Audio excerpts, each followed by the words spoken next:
Hi guys, and welcome to Angling For You Back to Basics, and we're in the wonderful fishing tackle and bait, and today we're having a little look at hook selection.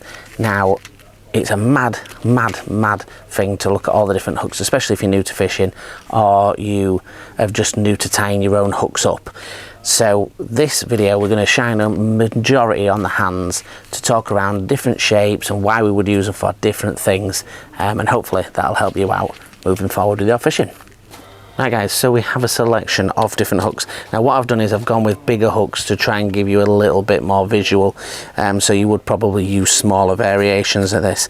And I've gone for a few different manufacturers, and this is not me saying to you that these are the only variations of hooks that you can do, and there's thousands more others. What I'm trying to do is give you simple hooks that'll do most of your commercial fishing without having to wade through loads and loads of others. Yes, there are other brands, there are other hooks. These are just hooks that I use or I have used in the past that I really get on with, and I'll tell you why and I'll tell you what I use them with. And I think that's the easiest way to go. It's more about how the bend is on the hook and how the hook sits as to what and why I use them. Now, I have got all these as barbless, of course, because we are all barbless in commercials, but also these are eyed hooks.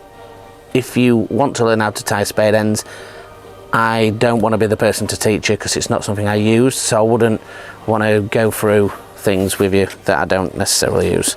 So, like I say, we've got a selection of hooks. We're going to start with the MCMB, and this is a Preston hook. Now, this hook, as you can see, it has a curved shank. So it's almost like a circle shape, or similar to a circle hook if you do pipe fishing. It is a very difficult hook to get out once it's in, so it is fantastic for the feeder. So when you are looking at a hook for the feeder, you want to look at the tail end there. You can see it's slightly bent out, and that allows you to tie a knotless knot with a band or a quick stop or anything like that. Now with these ones, obviously size 8, I wouldn't use size 8s.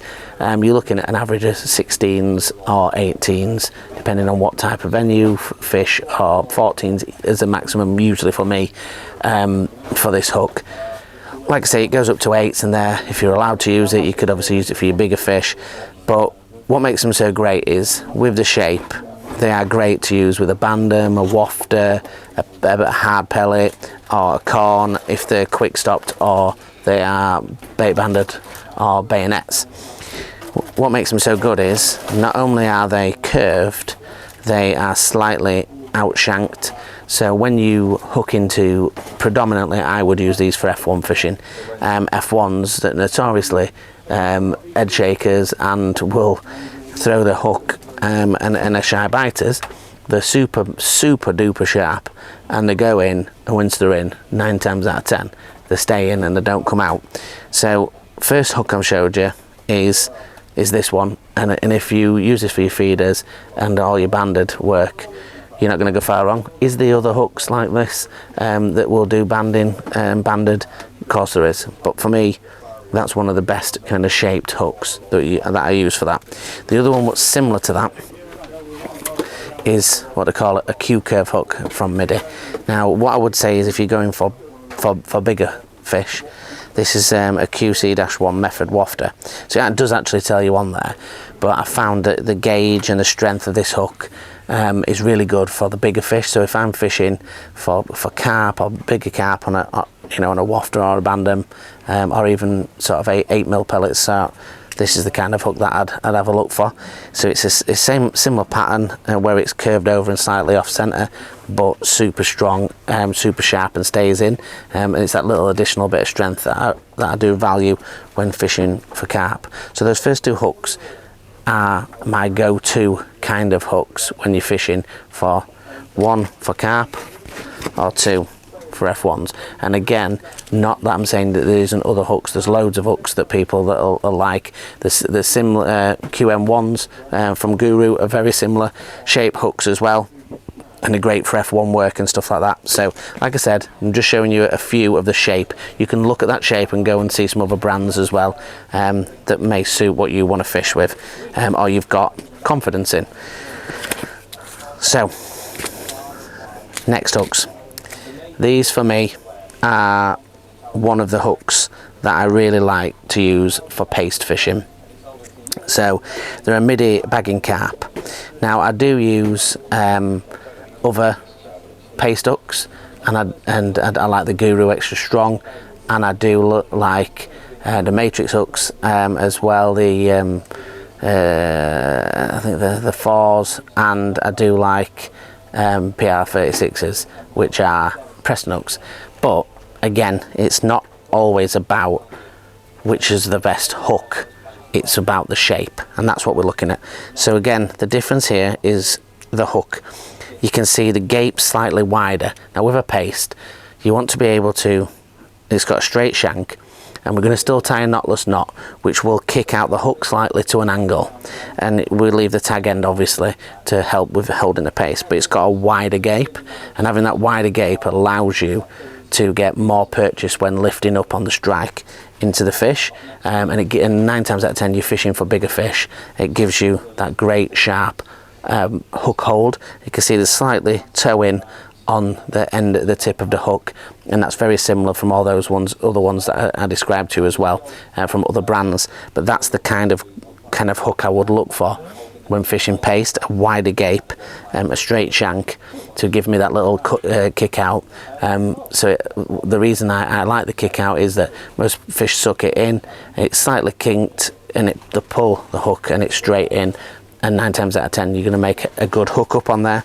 So that's the shape. Like I said, there's other brands that I do use as well as the midi, but I wanted to show you a few different brands.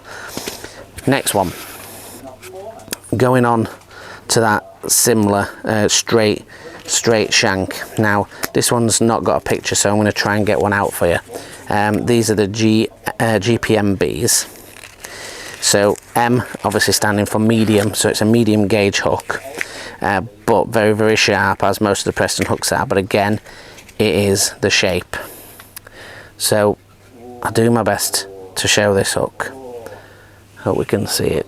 The shape is again a straight shank, but it's got a slightly more curved bottom and a turned in tip, which is similar to the hook that we've just looked at, but the difference is this is a thinner wire gauge than the one that I've just showed you. So the bagging carps, you could absolutely fish corn on there, or multiple maggots, but for me, I've got a lot of confidence in these gpmbs for my corn fishing, for my fishing with bunched maggots, things like that. Because of the gauging, it doesn't burst the maggots, or or worms as well. It's really good for, and I like the gauge thickness, and with a straight hook it allows you to bunch on more with a wider gape, and it's curved at the bottom. But the positive thing is that the tip is slightly long enough to make a good purchase, so you can get a few baits on and slide it around a curve, but there's still enough point in the hook, so then it locates itself in the fish. So that's that one. Now on to two that I fish so much for my pellet fishing and my maggot fishing, and both can be used, I believe, for similar things, even though they are different in what they're called. But I use them so much. I fished a match last week, and I fished this hook. But I'm going to show you first the whole match. I did fantastic. It's super sharp, and the gauge on it is brilliant. So if you're fishing for your F1s or your silvers, these are phenomenal hooks, and obviously they go right down to 20s and stuff like that. So I use them for my silver fishing as well, and they are the F1 pellet. Now it's got an unusual shape. Straight shank, then off-centered, and then a very straight tip of the hook. Now this is really important for sliding on the pellet. So if you're sliding through the barrel of the pellet, it goes on straight, and then it rolls perfectly onto that element of the shank, which leaves the point. Very, very sharp, very, very thin gauge, and absolutely superb for pellet fishing. When you're doing expander fishing, soft jelly pellets or hookable pellets, you can even use it with a banded hard pellet when you're fishing a pole. Because of how it sits nice when you've plumbed up the tip of the hook you can have your pellet, because there's a space, the pellet can sit in the space and it still sits level and on the deck with how you've plumbed it up, because of how the diagonalness of the point is, which is really good for your banded hard pellets when you're fishing for F1s as well. So that is gotta be in your bag. That is a good hook. And the last one we're going to show you, which sort of covers every single part of fishing now that we've gone through carp and F1s, is F1 maggot. So similar to the F1 pellet, but just a more pronounced angle on the hook. Now with that allows you to slide your maggots up there, and you've got a nice strong point. It is very, very thin wire, super strong for its gauge, but super sharp. And when you're having a bagging session on F1s or for silverfish, eyed in particular, it stays super sharp and doesn't fail you, which is really important with a hook. Again, this one is a spade end, but you can get it in a barbless, in an eyed formation as well, but absolutely superb hook. So just have a little recap there. You've got your F1 maggot and pellet, which are great for having your natural baits and for your pellet fishing, for F1s, for silverfish. You can catch carp, obviously you can catch carp on any hook, catch anything on any hook, but they are really, really good, and specifically for that. Then we've got the gpmbs, which again is for I use it all for my corn fishing, worm fishing. If you're going for carp, slightly thicker gauge, again perfect for that kind of fishing. Then we've got the bagging carp, which again, the shape, it's all about the wide gape for your paste fishing, and obviously a strong wire. And then onto the two, which are my feeder kind of choices. We've got the Q curve design, just giving you two variations of that rounded, twisted tip on the hook. We've got this one, which is a smaller carp and F1s for me, and this one where if you're going for bigger carp, the Q curve.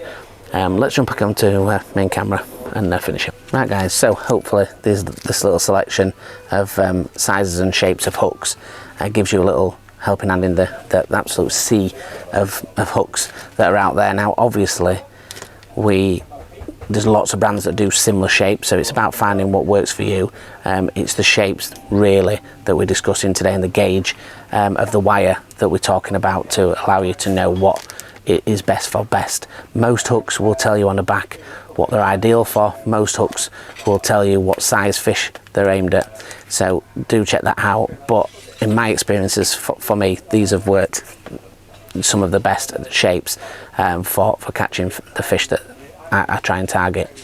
So hopefully this has been helpful to you, and it can give you a little deep dive into the craziness that is the masses and masses of hooks that are out there. So if you want to follow us on Angling For You on YouTube, there is loads and loads on the playlist, and on Angling For You Back to Basics, again we've got a nice little up and coming part of easy to come by videos that help you with the basics and getting into fishing. If you want to see us, join us on Facebook group at Angling For You, or on Instagram at Angling_for You. That would be fantastic. And if you could like, share and subscribe, even better, and join the Angling For You family. Until the next one guys, thank you very much for watching. Tie lines.